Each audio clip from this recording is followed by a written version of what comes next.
Welcome back to our channel అండి. ఎలా ఉన్నారండి అందరూ? ఏం చేస్తున్నారు? ఇంకా నిన్న నేను వీడియో పోస్ట్ చేసిన తర్వాత చాలామంది మెయిల్ చేశారు, అక్క మేము ఎందుకు అడగలేదు అక్క, మిమ్మల్ని అడిగాం కదా అని. కొంతమంది అయ్యో మీరు వీడియో సరిగ్గా చూడనట్టున్నారు, నేను వీడియోలో అదే చెప్పాను, ఫస్ట్ అడగలేదు అని చెప్పేసి తర్వాత అడిగారు అని చెప్పాను. మీరు వీడియో కరెక్ట్గా విని ఉండరు. ఎందుకు అంటే మన ఈ వీడియోస్లో నేను ఎందుకు దేవుని పటాలు ఇంత క్లియర్గా చూపిస్తున్నానంటే ఒక పాజిటివ్ ఎనర్జీని క్రియేట్ చేయాలి. నా వీడియోస్లో కూడా పాజిటివిటీ అనేటువంటిది ఉండాలి. నా మాటల్లోనే కాదు, నా వీడియోలో కూడా పాజిటివ్ ఎనర్జీ అనేటువంటిది రావడం కోసం నేనైతే పెడుతున్నానండి.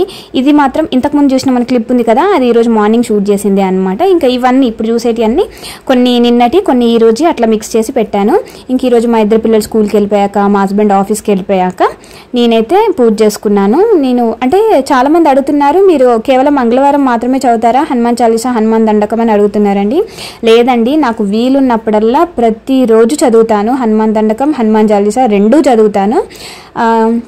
కొన్ని రోజులు మనకు సెట్ కావు, అప్పుడు ఎట్లా మనం చదవలేము. సెట్ అయిన ప్రతిరోజు చదువుతాను అనమాట. నేను అది పండగైనా పబ్బమైనా ఖచ్చితంగా నేను చదువుతాను. ఇప్పుడు సోమవారం ఉందనుకోండి, శివునికి సంబంధించిన చదువుతాను, దాంతోపాటు నేను హనుమాన్ చాలీసా, హనుమాన్ దండకం కూడా చదువుతాను. ఇంకా గురువారం అయితే సాయిబాబాకు సంబంధించిన, శుక్రవారం అయితే నార్మల్గా మన లక్ష్మీ అమ్మవారికి సంబంధించిన అవి మంత్రాలు చదువుకుంటూనే నేను హనుమాన్ చాలీసా, హనుమాన్ దండకం అంటే ప్రతిరోజు హనుమాన్ చాలీసా, హనుమాన్ దండకం ఉంటాయి. ఇంకొకవేళ స్పెషల్ డేస్, ఇప్పుడు శుక్రవారం అయితే అమ్మవారి లక్ష్మీ అమ్మవారివి, ఇంకా మంగళవారం సోమవారం అయితే నేను శివునికి సంబంధించినవి అట్లా చదువుతాను అనమాట. మళ్ళీ శనివారం అప్పుడు వెంకటేశ్వర స్వామి ఇలా చదువుతాను అనమాట. అన్ని చదువుతూనే ఇవి రెండు కూడా ఖచ్చితంగా డేలో చదువుతాను అనమాట. సో ఇది మీకు అంటే నేను ఇన్నిసార్లు చెప్తుంటే మీకు అర్థం అవ్వట్లేదు, కానీ వన్స్ ఒకసారి మీరు పఠించడం స్టార్ట్ చేస్తే మీలో ఒక పాజిటివ్ ఎనర్జీ అనేటువంటిది ఖచ్చితంగా వస్తుంది, అందులో నో డౌట్. నిన్న నేను మేనిఫెస్టేషన్ వీడియో గురించి చెప్పినప్పుడు చాలా అంటే చాలా డౌట్స్ అయితే చెప్పారు, సపరేట్గా మెయిల్స్ చేసి మరి కూడా అడుగుతున్నారు.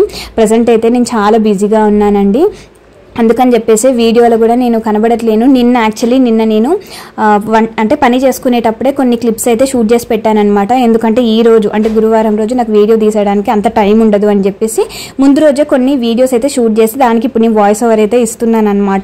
అంత బిజీగా ఉన్నాను, అర్థం చేసుకుంటారని అనుకుంటాను. అయితే చెప్పాను కదా ఫ్రైడే రోజు కోసం అని ఇవన్నీ పనులు అనమాట. నేను లాస్ట్ ఇయర్ ఇదే టైంకి ఎంత బిజీగా ఉన్నానంటే చాలామంది అన్నారనమాట, నేను నార్మల్గా ఏ పండుగలైనా సరే నాకు వీలున్న అప్పుడల్లా చేసుకుంటాను, కానీ ఇప్పుడు ఈ డిస్కషన్ అనేటువంటి అంటే పండుగల గురించి వచ్చిందని నేను మా ఫ్రెండ్స్తో మాట్లాడాను అనమాట. నేను మెయిన్స్ చదివేటప్పుడు ప్రిపేర్ అయ్యేటప్పుడు ఫ్రెండ్స్ నా సర్కిల్ ఒకటి ఉందని చెప్పేసి అన్నాను కదా, నేను వాళ్ళతో మాట్లాడినప్పుడు వాళ్ళు నాకు ఏం సజెస్ట్ చేశారంటే, నెక్స్ట్ ఇయర్ అయినా చేసుకోవచ్చు, పండుగలు మనకు టైం అస్సలు సరిపోదు, మెయిన్స్ కదా ప్రిలిమ్స్ కాదు కదా, ఖచ్చితంగా ప్రతి టాపిక్ మీద మనకు నాలెడ్జ్ ఉండాలి, ఖచ్చితంగా నోట్స్ అనేటువంటిది మేక్ చేయాలి, టైం సరిపోదు, హౌస్ వైఫ్స్కి అసలుకే టైం సరిపోదు కదా మనకి అని చెప్పేసి నాకు సజెస్ట్ చేశారనమాట నా ఫ్రెండ్స్. నెక్స్ట్ ఇయర్ జరుపుకుందులే అని చెప్పేసి అంటే నేనేంటిదంటే అట్లా నేను చేయలేను అనమాట. ఇంకా నేను మరి ఎక్కువ ఆర్భాటాలు చేయకుండా సింపుల్గా నా ఇంట్లో వరకు చేసుకున్నాను అనమాట. దేవతకి ఇచ్చేసుకొని అమ్మవారికి అలాగే నా ఇద్దరు పిల్లలకి కన్నముత్తేదులకి తాంబూలం అయితే ఇచ్చుకున్నాను అనమాట. మరి అంటే మొత్తానికే చేయకుండా అయితే లేను, కుదిరినప్పుడు. ఇప్పుడు అంతకు ముందు ఏం చేశానంటే అపార్ట్మెంట్లో కొంతమందిని ఒక 9 మందికి 11 మందికి అట్లా ఇచ్చుకునేదాన్ని అనమాట. కానీ లాస్ట్ ఇయర్ అయితే చాలా సింపుల్గా చేసుకున్నాను. ఈ ఇయర్ అయినా ట్రై చేయాలి అని చెప్పేసి అనుకుంటున్నాను, దానికోసమే ప్రిపరేషన్స్ అనమాట. అందుకని చెప్పేసి ఈరోజు చాలా బిజీగా ఉన్నాను అని చెప్పేసి చెప్పాను. ఇంకా చదువు విషయానికి వస్తారా, ఇంకా మీ అందరికి తెలిసిందే కదండి, నేను ఒక ఆస్పిరెంట్ని కరెక్టే, కానీ నేను ఒక హౌస్ వైఫ్ని కూడా కదా, ఒక హౌస్ వైఫ్ని, మదర్ని. సో నాకు చాలా రెస్పాన్సిబిలిటీస్ ఉంటాయి. సో అందుకని చెప్పేసి నేను చదవలేని టైంలో చదివాను అని చెప్పేసి ఎట్టి పరిస్థితుల్లో చెప్పను. అది మన ఛానల్లో ఉన్న ప్రతి ఒక్క సబ్స్క్రైబర్కి తెలుసు. చదివిన రోజు మాత్రం అది అర్ధగంట చదివినా గంట చదివినా నేను చెప్తాను, నేను నిన్నటి రోజు ఇంతే చదివాను, నేను ఈ రోజు ఇంతకంటే ఎక్కువ చదవలేకపోయాను అని చెప్పేసి కూడా చెప్తాను. కన్సిస్టెన్సీ ఈజ్ ద కీ అని మీరే అంటారు కదక్క, మరి ఎందుకు చదవలేదు అని అంటే కొన్ని సిచ్యువేషన్స్ అనేటువంటి మనం చదవలేని సిచ్యువేషన్స్ కూడా వస్తాయి. కొన్నిసార్లు పెళ్ళిళ్ళు అవుతాయి, ఫంక్షన్స్కి వెళ్ళాల్సి వస్తుంది, ఈవెంట్స్కి అటెండ్ అవ్వాల్సి వస్తుంది. ఇంకా అప్పుడు కూడా మనం పుస్తకం పట్టలేము కదండి. కొన్ని సిచ్యువేషన్స్ ఇట్లాంటివి వస్తాయి. అంటే మనం ప్రిపరేషన్లో ఉన్నాం అనుకోండి, ఇవి ఇంకా రెట్టింపు అవుతాయి. ఖచ్చితంగా మనం స్టాప్ చేయాల్సి వచ్చిన సిచ్యువేషన్స్ కూడా వస్తాయి అనమాట. అలాంటి సిచ్యువేషన్స్ని కూడా నేను ఫేస్ చేశాను నా మెయిన్స్ అప్పుడు. ఇంకా నేను రోటి పచ్చడి చేసేటప్పుడు నాకు వీడియో తీయడానికి రాలేదండి. అదేంటో నేను యూట్యూబ్ మీద ఇన్వెస్ట్ చేద్దామన్న ఏది నాకు వర్కౌట్ అవ్వట్లేదు. ఏదైనా సరే నేను క్లాసెస్ చెప్పేటప్పుడు బ్లాక్ బోర్డ్ తీసుకుందాం అని అనుకున్నాను, అది కూడా నాకు అది కుదరలేదు. మళ్ళీ ఇప్పుడు కూడా అంతే, ట్రైపోర్డ్ తీసుకున్నానండి. ఆల్రెడీ ఒకటి చిన్న ట్రైపోర్డ్ తీసుకున్నాను, పెద్ద ట్రైపోర్డ్ తీసుకున్నాను, అంటే అది విరిగిపోయింది అనమాట. దాన్ని సెట్ చేయడానికి రావట్లేదు. 1000 రూపాయలు పెట్టి తీసుకున్నాను కదా, అది ఎందుకు ఇట్లా అయిందా అని చెప్పేసి బాధ అవుతుంది. చిన్న ట్రైపోర్డ్తో వీడియో తీయడం రాలేదు. సో అందుకని చెప్పేసి ఏమంటారు చేతితో కొన్ని వీడియో క్లిప్స్ అయితే తీసాను అనమాట. ఇంకా ఇది టమాటా పచ్చడి విషయానికి వస్తే నిజంగా ఒక సిస్టర్ నాకు చెప్పారు, నిజంగా మీరు అంటే దంచుతారా లేకపోతే మిక్సీలో వేసి రోట్లో నూరానని చెప్పేసి అంటున్నారా అని చెప్పేసి అన్నారు.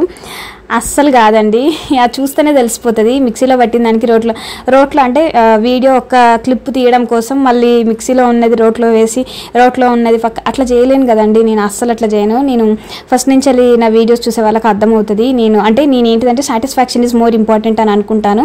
యాక్చువల్లీ మా ఊళ్ళో నేను నడుము పట్టి మర్చిపోయి వచ్చాను. ఫుల్ బ్యాక్ పెయిన్ ఉంటుంది. ఇంకా పచ్చడి నూరాలంటే మినిమం 40 minutes అట్లా పడుతుంది నాకు మెత్తగా నూరుకుంటా. సో నడుము పట్టి లేకపోతే ఇంకా నా పరిస్థితి దారుణంగా ఉంటుంది. అయినప్పటికీ కూడా చేసుకున్నాను అనమాట. నాకు మిక్సీలో నూరితే వేరే టేస్ట్, నాకు అస్సలు టేస్ట్ నచ్చదు.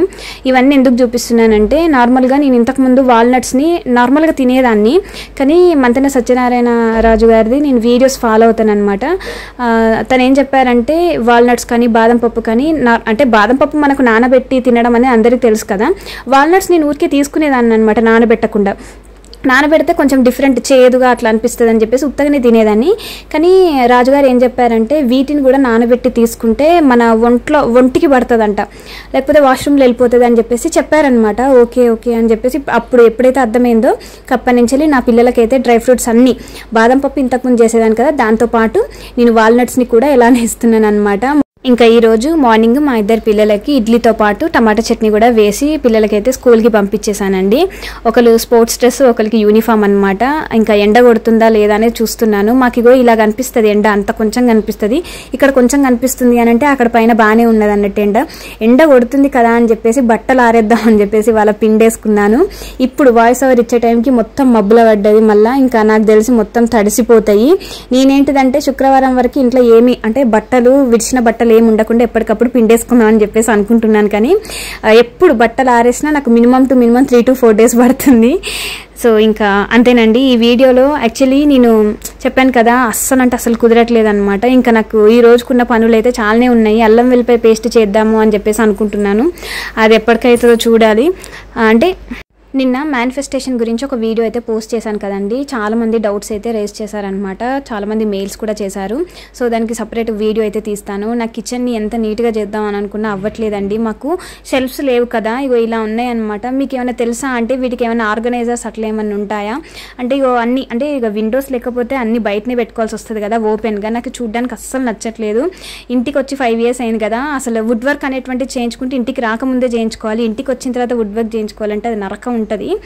అయితే మొన్న డిమార్ట్కి వెళ్ళినప్పుడు ఇవి తీసుకున్నాను అనమాట. నాకు ఇవి చాలా ఇష్టము. నార్మల్గా అంటే పుణ్యక్షేత్రాలకు వెళ్ళినప్పుడు ప్రసాదంలో ఇవి పెడతారు కదా, ఇవి చిన్న చక్రగోళీలు అంటారు కదా, వాటిని ఏమంటారు, చక్రగోళీలని అంటారా, నేనైతే అట్లనే అంటాను. అంతేనండి. ఈ వీడియో కానీ మీకు నచ్చినట్లయితే ఒక్క చిన్న లైక్ చేయండి, అలాగే ఛానల్ని సబ్స్క్రైబ్ చేసి సపోర్ట్ చేయండి. అట్లనే పక్కన హైప్ అని కనిపిస్తుంది కదా, సో అట్లా హైప్ అనేటువంటిది క్లిక్ చేయండి. ఇంకంతేనండి. Thank you so much for watching this video. See you next video. By.